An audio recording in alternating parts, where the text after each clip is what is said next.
पृथ्वीराज के टीजर के रिलीज होने के 5 महीने बाद फाइनली पृथ्वीराज फिल्म का ऑफिशियल ट्रेलर इस हफ्ते रिलीज हुआ है और उसको देखकर मेरी फीलिंग्स कुछ ऐसी हैं। देखिए ऑनेस्टली जो मुझे फीलिंग्स थी, जो मुझे डर थे टीजर ट्रेलर को देखने के बाद, वो डर मोर और लेस मेन ऑफिशियल ट्रेलर को देखने के बाद भी बरकरार है। और आइए अब मैं आपको डिटेल में इस ट्रेलर के पॉजिटिव्स और नेगेटिव्स और इस ट्रेलर का रिव्यू बताता हूँ। हेलो और शाम शर्मा शो के इस एपिसोड में आपका बहुत बहुत स्वागत है। मैं हूं सेकुलरिज्म का सीईओ शाम शर्मा। आज मुझसे जुड़ने के लिए और आज का ये एपिसोड देखने के लिए आपका बहुत बहुत धन्यवाद और आप सबको एक सेक्युलर प्रणाम। देखिए ये रिव्यू शुरू करने के पहले मैं सबसे पहले एक डिस्क्लेमर देना चाहता हूँ कि ये ट्रेलर है, ये पूरी फिल्म नहीं है। ऐसी कई फिल्में हैं जो बहुत अच्छी थी लेकिन उनके ट्रेलर बहुत अच्छे नहीं थे। तो जब ये फिल्म रिलीज होगी तो हो सकता है कि ये फिल्म बहुत ही अच्छी हो। ये वीडियो सिर्फ इस ट्रेलर को देखकर जो मेरा रिएक्शन हुआ था उस पर बेस्ड है। तो इस ट्रेलर को देख के मेरे दिमाग में कुछ नेगेटिव्स भी आए थे, कुछ पॉजिटिव्स भी आए थे। तो आइए पहले मैं आपको इस ट्रेलर से जुड़े कुछ नेगेटिव्स के बारे में बताता हूँ। नेगेटिव नंबर 1, देखिए अक्षय कुमार मुझे एक्चुअली काफी समय से पसंद है। उनकी बहुत सारी फिल्में मुझे पसंद है। जब मैं बहुत छोटा हुआ करता था तो मेरी फेवरेट फिल्म थी मैं खिलाड़ी तू अनाड़ी।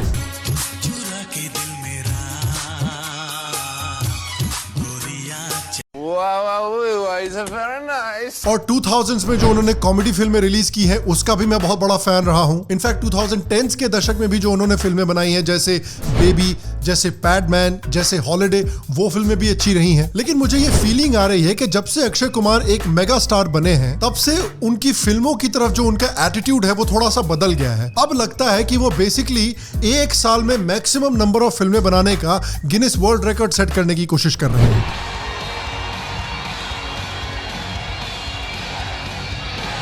लगता यह है कि अब बेसिकली वो ज्यादा से ज्यादा फिल्में बनाकर पैसे कमाने की कोशिश कर रहे हैं और ऐसे प्रोजेक्ट्स कर रहे हैं जिससे इनकी ईगो को एक बूस्ट मिले, रादर देन ऐसे प्रोजेक्ट करना जिन प्रोजेक्ट्स के बारे में ये जेन्युइनली पैशनेट हो। पृथ्वीराज फिल्म के बारे में अक्षय कुमार ने एक इंटरव्यू में कहा था कि ये फिल्म उन्होंने सिर्फ 42 दिन में शूट की है। यार एक ऐसी कहानी जो भारत में इतनी प्रसिद्ध है, एक ऐसे महाराजा पृथ्वीराज चौहान जिनको भारत का हर एक इंसान इतना प्यार करता है, उनके बारे में एक फिल्म बनाने के लिए थोड़ा शायद और आपको टाइम लेना चाहिए था। लेकिन क्या करे भैया, हाउसफुल 17 की भी तो शूटिंग शुरू करनी है। और अगर ये ट्रेलर आप देखिएगा तो ट्रेलर में जो पृथ्वीराज चौहान का कैरेक्टर है वो बेसिकली अक्षय कुमार जैसा साउंड करता है। किसी ने सोशल मीडिया पर एक बार कहा था कि कुछ ऐसे एक्टर्स होते हैं जो जब एक किरदार निभाते हैं तो वो बेसिकली उस किरदार में ट्रांसफॉर्म हो जाते हैं। लेकिन अक्षय कुमार एक ऐसे एक्टर हैं कि जब वो एक किरदार निभाते हैं तो उस किरदार को अक्षय कुमार में ट्रांसफॉर्म कर देते हैं। अब देखिए ये जो स्टाइल ऑफ एक्टिंग है ये कॉमेडी मूवीज के लिए ठीक है क्योंकि अक्षय कुमार की जो कॉमेडी टाइमिंग है वो एकदम अनबिलीवेबल है।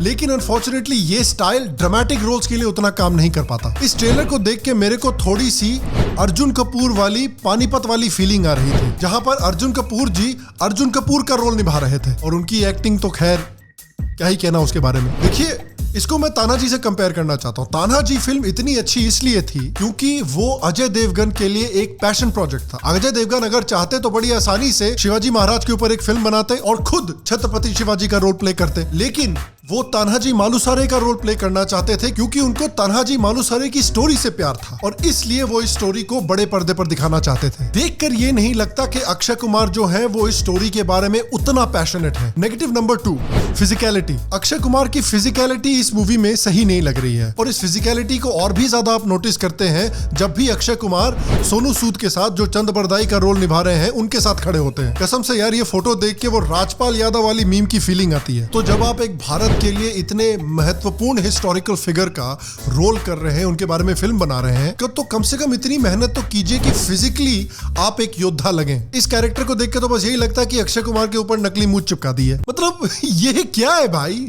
बेसिकली इस पृथ्वीराज चौहान के कैरेक्टर को अगर आप देखिए तो बिल्कुल हाउसफुल 4 के बाला लगते हैं और कसम से यार इनकी एज भी इस ट्रेलर में आप देख सकते हैं। कुछ हिस्टोरिकल रिकॉर्ड्स के मुताबिक ये माना जाता है कि पृथ्वीराज चौहान जो थे वो 26 की एज पर वीरगति को प्राप्त हुए थे। अब अक्षय कुमार जी 26 साल के तो है नहीं, तो हो सकता था कि भाई अक्षय कुमार की जगह किसी और एक्टर का इस्तेमाल किया जाता, जैसे कम से कम रणदीप हुडा, अर्जुन रामपाल, विद्युत जामवाल। कम से कम वो लोग मान लो उतने यंग भी नहीं है लेकिन कम से कम यार मुस्टंडे तो लगते हैं। नेगेटिव नंबर 3, क्या ये फिल्म हिस्टोरिकल फिगर्स की सच्चाई दिखाएगी? इस फिल्म के बारे में मैं एक और चीज से चिढ़ा हुआ था कि भाई अक्षय कुमार, जिनको पृथ्वीराज चौहान से इतना प्यार है, जो पृथ्वीराज चौहान के बारे में फिल्म बना रहे हैं, इनको अजमेर दरगाह पर जाकर चादर चढ़ाने का भी बड़ा शौक है। अजमेर दरगाह आपको शायद पता होगा कि मोइनुद्दीन चिश्ती की मजार है। अब एक इंसान जिनको पृथ्वीराज चौहान इतने प्यारे हैं, जो इनकी इतनी रिस्पेक्ट करते हैं, क्या इनके पास ये हिम्मत है कि वो मोइनुद्दीन चिश्ती की असली तस्वीर इस फिल्म में पूरी दुनिया को दिखाएं कि किस तरह से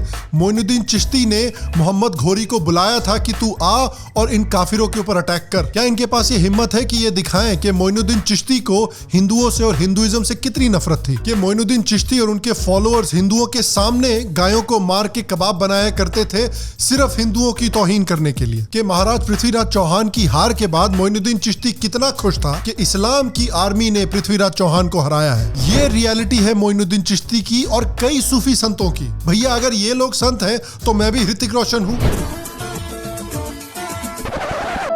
अरे यार मेरी तो 5 ही उंगली है।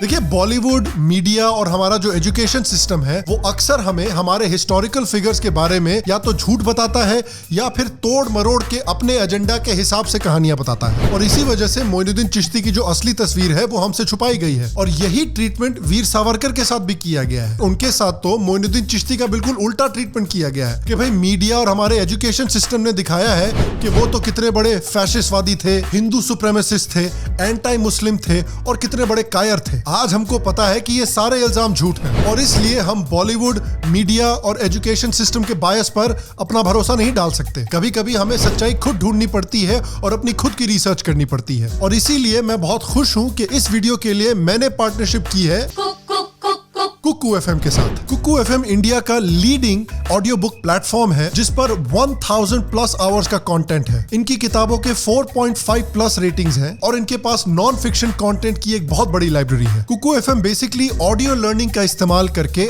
आपकी नॉलेज बढ़ाने में आपकी मदद करना चाहती है। इनकी जो ऑडियो बुक्स हैं वो आप किसी भी लैंग्वेज में कहीं भी कभी भी सुन सकते हैं। Please just send me location.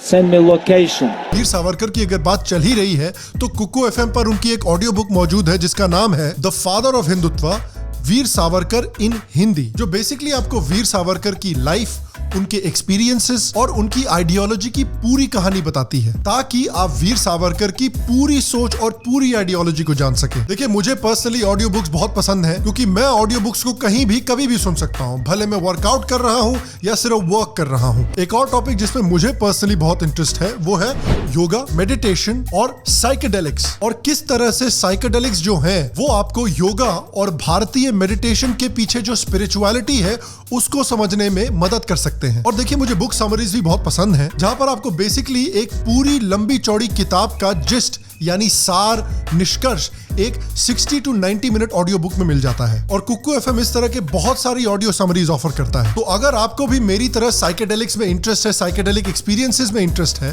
तो एक बहुत कमाल की किताब है how to change your mind by Michael Pollan. उसकी ऑडियो समरी कुकू एफएम पर मौजूद है। और कुकू एफएम की तरफ से शाम शर्मा शो के सेक्युलर व्यूअर्स के लिए एक स्पेशल ऑफर है। हमारी ऑडियंस में से फर्स्ट 250 पीपल जो अभी कुकू एफएम पर जाकर सब्सक्राइब करेंगे उनको शाम शर्मा शो की तरफ से एक्सक्लूसिव 50% का डिस्काउंट मिलेगा उनकी मेंबरशिप पर। यानी 399 रुपीस की सब्सक्रिप्शन के बजाय आपको सब्सक्रिप्शन 199 रुपीस में मिलेगी। तो आज ही इस वीडियो को देखने के बाद नीचे डिस्क्रिप्शन में कुकू एफएम के लिंक पर क्लिक करें, साइन अप करके एक मेंबर बने, कोड SSS50 अगेन SSS50 का इस्तेमाल करें और अपनी सब्सक्रिप्शन पर आज ही 50% ऑफ पाएं। इससे आप कुकू एफएम की लाइब्रेरी एंजॉय कर सकते हैं और इसके साथ साथ आप शाम शर्मा शो की भी हेल्प कर पाएंगे। याद रखें, ये ऑफर सिर्फ फर्स्ट 250 कस्टमर्स के लिए मौजूद है, तो जल्दी से जल्दी जाकर ज्वाइन करें। अब आइए चौथे नेगेटिव पर आते हैं। नेगेटिव नंबर 4 है मानुषी छिल्लर और एक्टर और एक्ट्रेस के बीच का एज डिफरेंस।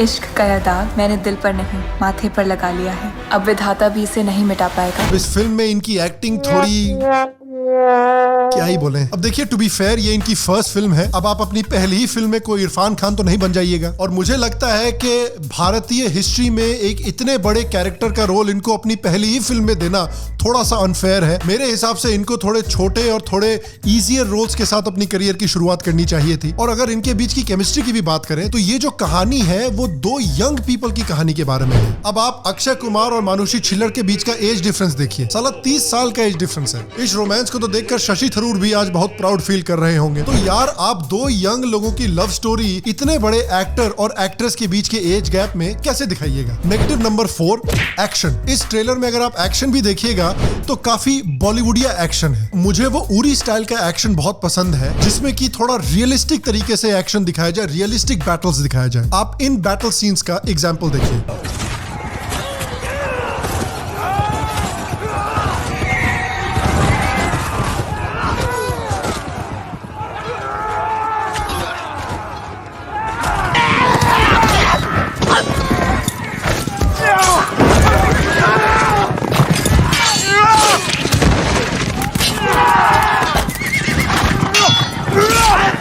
और अब ये देखिए,